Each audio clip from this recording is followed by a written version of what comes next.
Hello everyone. இன்றைக்கி நான் house wifi பற்றி தான் பேச போகிறேன்.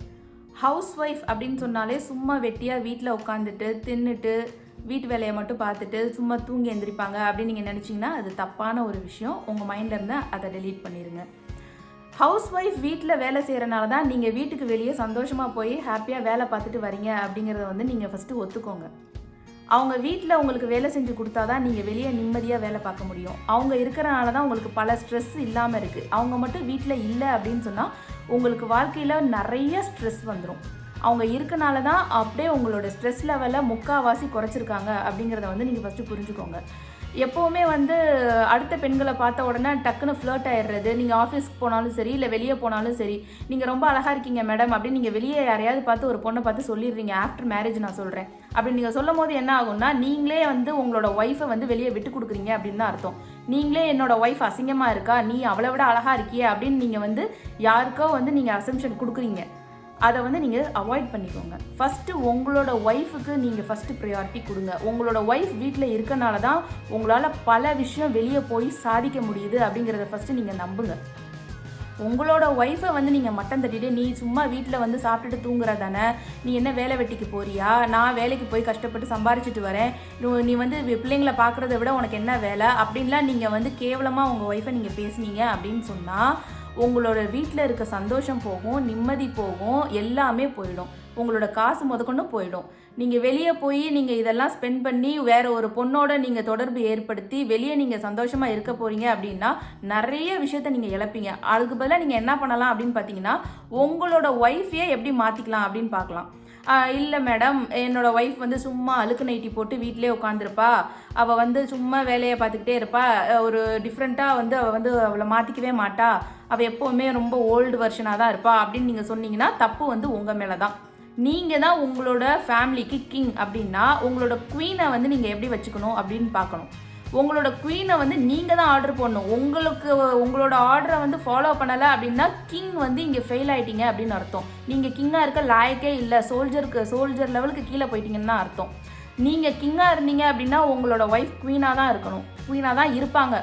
நீங்கள் கிங்கு இல்லை அப்படின்னா உங்களோட ஒய்ஃபும் குவீனாக இருக்க மாட்டாங்க. ஸோ நீங்கள் என்ன பண்ணலாம் அப்படின்னா, நாள் ஃபுல்லாக நீங்கள் அழுக்கு நைட்டி போட்டு வேலை செஞ்சாலும் கூட நான் வரதுக்கு ஒரு ½ அன் ஹவருக்கு முன்னாடி நீ ஒன்னே செல்ஃப் க்ரூம் பண்ணிக்கோமா, நீ நல்லா ஒரு மேக்கப் பண்ணிக்கோ, வேறு ட்ரெஸ் போட்டுக்கோ, கொஞ்சம் ஒரு ½ அன் ஹவருக்கு முன்னாடியே நீ கொஞ்சம் அழகாக மாறி நின்றுக்கோ, அப்போ தான் எனக்கு நான் ஆஃபீஸ் போயிட்டு வரேன், எனக்கு கொஞ்சம் புத்துணர்ச்சியாக இருக்கும் அப்படின்னு சொல்லி நீங்கள் உங்களோட ஒய்ஃபை மோட்டிவேட் பண்ணீங்க அப்படின்னு சொன்னால் உங்களோட ஒய்ஃப் வேறு லெவலுக்கு மாறிடுவாங்க.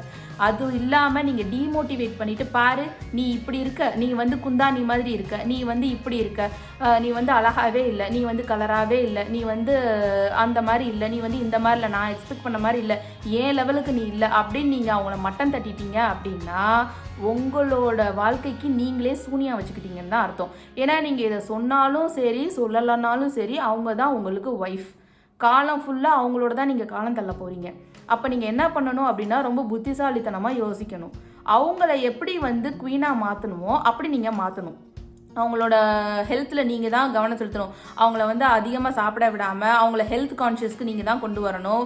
அதிகமாக உபதேசம் பண்ணுறதை விட்டுட்டு அவங்க கையை பிடிச்சி உட்காந்து நீங்கள் 2 பேரும் ஃப்ரெண்ட்லியாக பேசுனீங்க அப்படின்னாலே முக்கால்வாசி ப்ராப்ளம் சால்வ் ஆகிடும் ஃபேமிலியில். அதை விட்டுட்டு அவள் அவ்வளோ அழகாக இருக்கா, நீ இவ்வளோ கேவலமாக இருக்கா அப்படின்னு நீங்கள் பேச ஆரம்பிச்சிட்டிங்கனாலே உங்களுக்கான மதிப்பு ஃபஸ்ட்டு ஹஸ்பண்டாக போயிடுவீங்க அப்படிங்கிறத புரிஞ்சுக்கோங்க.